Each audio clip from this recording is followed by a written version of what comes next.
Hey, hi guys, Kirri here. So today I'm talking with Jill Savage.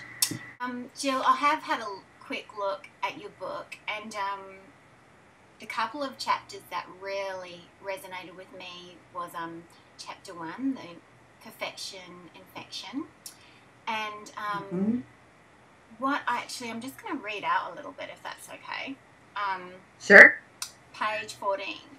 You talk a little bit about how you entered motherhood wanting to be the perfect mom, and you said, I read, I prepared, I planned, I dreamed, I determined to be intentional about everything I did, from choosing the laundry detergent that would be the best for their skin to choosing the school that would be the best for their education. And there's this one paragraph that just floored me. Okay, you said, I now understand that my pursuit of being the perfect mom set me up for failure from day one. There are no perfect moms, just imperfect women who will fall off their pedestal of their own expectations more often than they care to admit. And can you tell us a bit more about that and the kind of the expectations that we do place on ourselves as mums?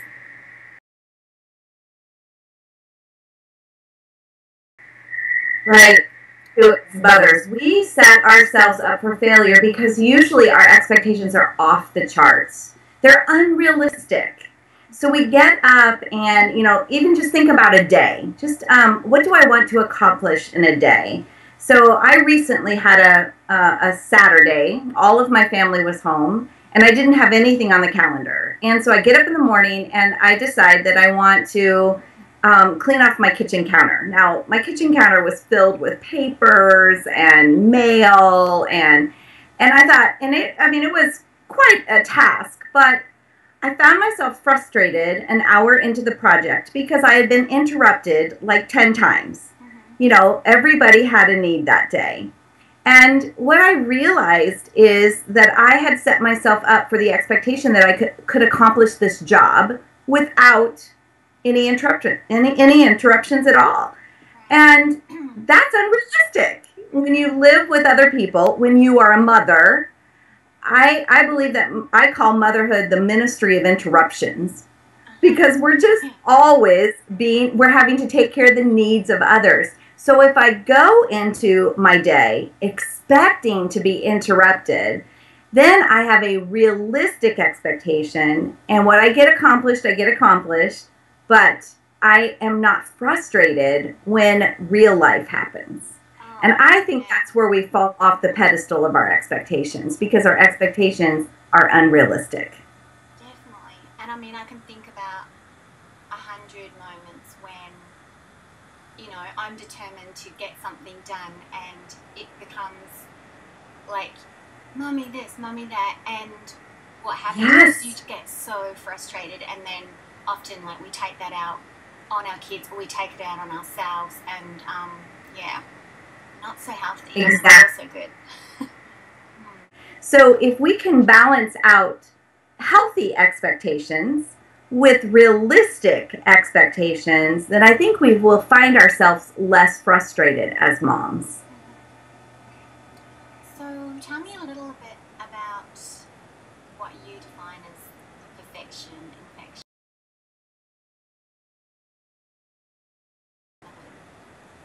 Well, the perfection infection really, I believe, comes from the culture that we live in.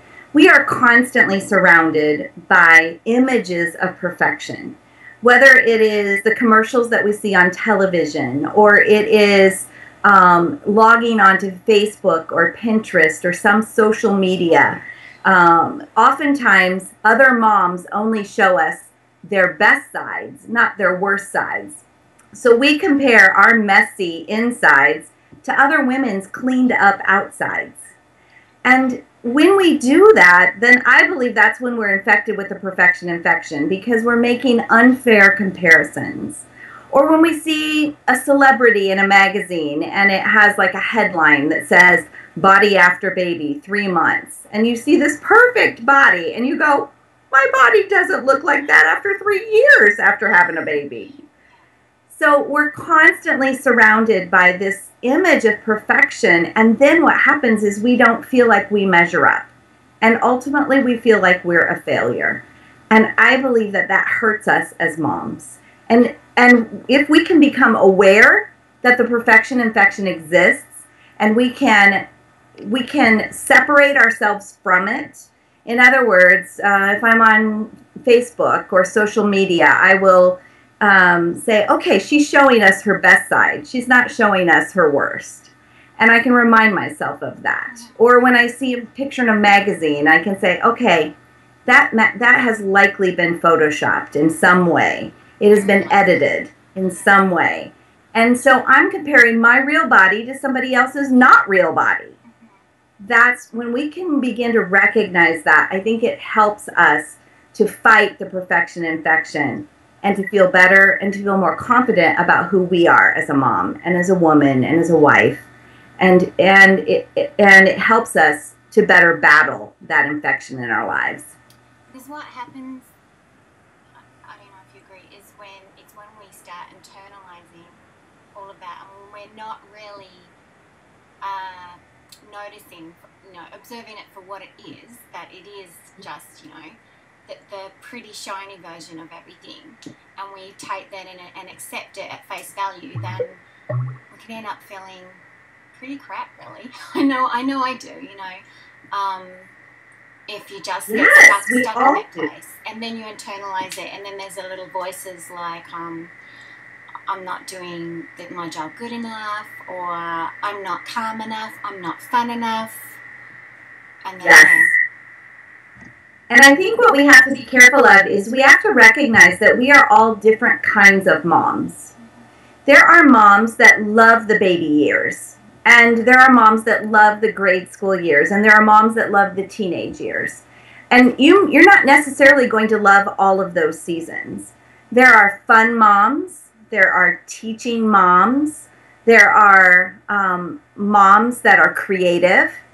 And not every mom has all of those things. So you have to identify what kind of a mom are you and to be okay with that. And yes, can I be stretched in other areas? Like, for instance, I'm more of a teaching mom. I'm a natural teacher. I'm always thinking about how I can teach my kids things. But I'm not real creative. And so when I see moms doing these creative crafts with their kids, I can very easily feel like a failure until I say to myself, wait a minute, that's not how I'm wired. That's not the way that I was created. I need to feel good about who I am and not feel bad about who I'm not. Absolutely. I mean, I'm so far from the crafty mom. Like, well, you are creative, you're a writer, we have other ways, but as far as the crafty stuff goes, I mean, it's Easter. Yesterday, my youngest, they had the Easter parade. I don't know if you have that, and they make Easter hats and have a little parade at school. And typical me, it's like the night before, Mum, we've got to make our Easter hat. I'm like, no. And they're like, well, I don't have anything. And they're just like, well, we get out our craft box. I'm like, well, darling, I don't have a craft box. So, in the end, like, I was just like, no, what if we don't do it this year? And they just looked at me like, oh, like they were going to cry. So anyway, we put something together. Actually, they put something together.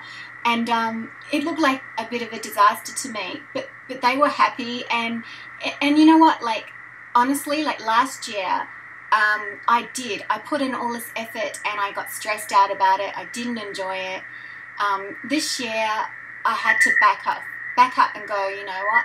They're wearing these hats that aren't exactly the best creations, but they're happy, and it's not a reflection on me. Like, I have plenty other things that I rock at as being a mum, and, that's what I tend to focus on more now. Yeah. Right. Yes. And what a difference that makes when you can just come to, you can give yourself the grace to be who you are. And also, I think we have such high expectations. Like, you looked at those hats and you were like, oh, I think they look like a disaster. But to your children, they were beautiful. So I think that's where we really have to cut ourselves some slack. We have to say, you know what, this is, I'm making memories with my kids. It's not that I'm making the most beautiful hats in the world. It's the fact that we're sitting down and we're doing them together. You have to be able to look at the positive side of it instead of always looking at the negative and being hard on ourselves. So, Jill, is that part of the antidote? Like you talk about, the perfection, infection, and then the antidote. Is that what it's part of what it's all about? It's kind of It letting is. ourselves off the hook. Yes, it is. That there are several antidotes that I have identified that really help us to root out the perfection infection in our lives. And one of those antidotes is grace. And I like to define grace as allowing other people to be human and allowing myself to be human. And humans are not perfect. They make mistakes. They have struggles. They forget things. They make messes. And so when we can operate out of grace for those human experiences, I think that that's when we let ourselves off the hook, and we let our kids off the hook, and we let our husband off the hook. So grace is an antidote. Another antidote is forgiveness, that we learn to forgive ourselves when we make mistakes. I start the book out by sharing a story of when I forgot one of my children at school. And she had basketball practice after school, and I completely forgot to pick her up. So she called and she was crying, "Mom, did you forget me?" And I felt so bad. But I had to ask her forgiveness for that. And honestly, that wasn't a bad thing at all. In fact, what I've learned is that when we apply these antidotes to our imperfections, it actually teaches our children how to handle their imperfections as well. I really love the idea of grace too. Yeah. We need to learn to be more grace giving to ourselves and more grace giving to others. Because oftentimes that's where conflict happens in relationships, in marriage, because we don't give each other grace. And we're not quick to forgive. We're quick to criticize or to get angry. And I think we have to, recognize that a lot of times we hold the power, whether a relationship's going to get hard or not. And if we can learn to apply those antidotes, like grace and forgiveness and love, to ourselves and to others, then we begin to actually experience less conflict in our relationships, and we experience a sense of peace in our home that I think a lot of times we really long for. Beautiful, yeah, and the sense of peace,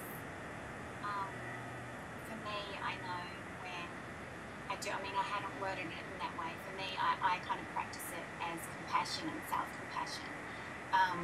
Yeah. But yes, it does, it leads to a whole lightness and just kind of self-acceptance and a deepening of relationships with others and with yourself. Yes.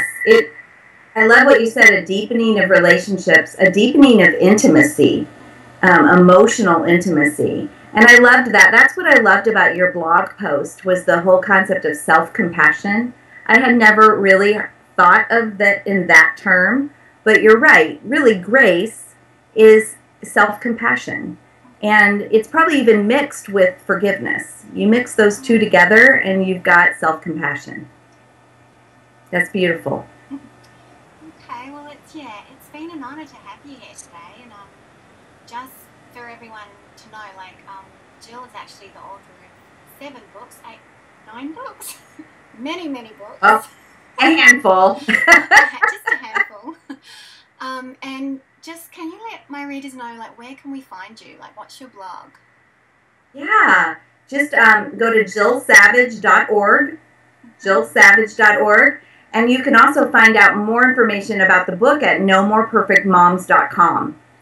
nomoreperfectmoms.com. Okay, well, it's been a pleasure, and thanks for connecting with me. Thank you. Okay. Thanks. Jill.